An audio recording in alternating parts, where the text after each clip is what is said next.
let's talk about this block game, beloved by millions of people, and why it isn't easy to create a complex game like Minecraft from a game developer's perspective. 2 words to describe Minecraft: fun and unforgettable. Now, the first aspect is pretty straightforward. I mean, who would play a game if it isn't fun, right? So what exactly sets Minecraft apart from other equally enjoyable games, drawing in a larger player base? It's the fact that Minecraft can be played by virtually everyone, and players are able to have fun in their preferred ways. Do you enjoy making your own builds? Well, you have hundreds of blocks you can use to build whatever you want to make. Are you a fan of survival games? There's a dedicated survival mode. Or maybe you're a competitive gamer? There are Minecraft servers offering you various competitions with other players. Besides, if you're unhappy with existing Minecraft experiences, you also have an option to install additional mods. These sandbox and the open-ended gameplay elements are what truly enable more than just a small part of the player base to enjoy the game. What makes it even more enticing is how accessible the game is to play. For instance, because the building blocks in Minecraft are, quite literally, just blocks, you don't need to be a professional architect to bring your own creative ideas into the game. Anyone can start building whatever they desire. Additionally, thanks to Minecraft's block-based world, you are sort of confined in a way that prevents the creation of absolute monstrosities. Yet, it still provides enough flexibility for skilled builders to bring their visions to life. The game really maximizes the concept of easy to play, hard to master, and this applies to nearly every way you enjoy the game. What you need to know at this point is that Minecraft differs from a typical sandbox game. Thanks to the amount of creative things you can do with Minecraft and friendly graphics, the target audience of the game is exceptionally broad, unlike other games. This also means that you could literally hang out with almost anyone you know by playing Minecraft.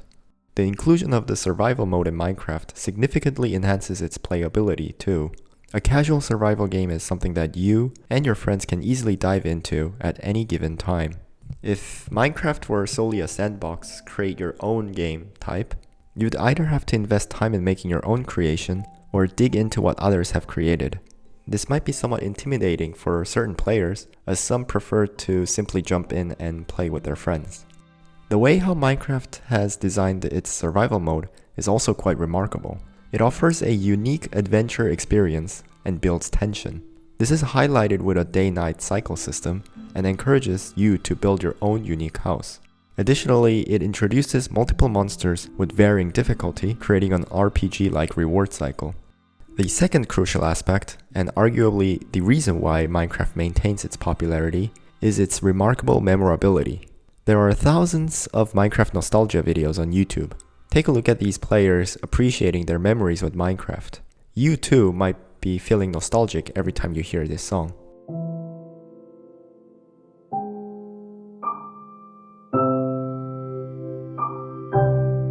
The question here is then, what makes the game feel so nostalgic? Players often reminisce about their previous experiences with their friends or about their old creations.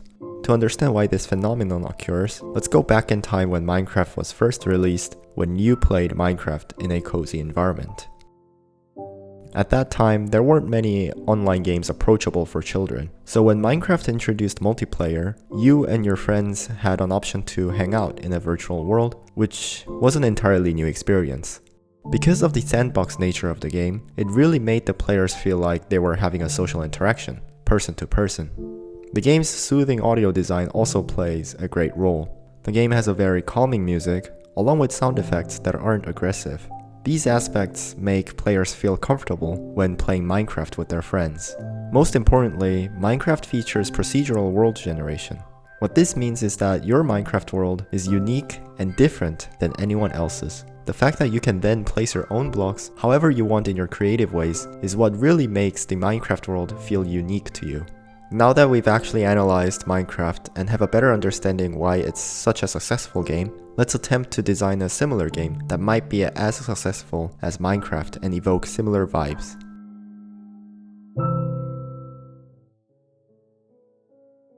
Back in 2011, when Minecraft was first developed and fully released, it gained a lot of traction thanks to its unique concept. This is a challenging task for us right now, considering the sheer number of games in the market. So let's just say our hypothetical game needs to be a sandbox game that has endless possibilities and allows the users to do whatever they want to do and expand on top of the game. As I said earlier, our game needs to be easily accessible to anyone who would like to play. This means that the game needs to be cross-platform and ideally hold an E rating. Now this can be quite difficult because what appeals to children isn't necessarily what the adults like. So there should be child-friendly graphics, yet still interesting for adults to play. Something that's not too realistic, but not too cartoony. In order for our game to be memorable, the game should also encourage social interactions with fellow players. Particularly, the player should be able to accomplish a difficult goal together. We are all aware that AI development has been skyrocketing recently, with many AI contents available to everyone. So how about a sandbox game where you can ask the AI to generate any building materials you want to use to bring your creative ideas to life? This way, we know that the game has a good potential in popularizing. Next, we need to have a base game mode to offer. Minecraft chose survival, which is a solid choice.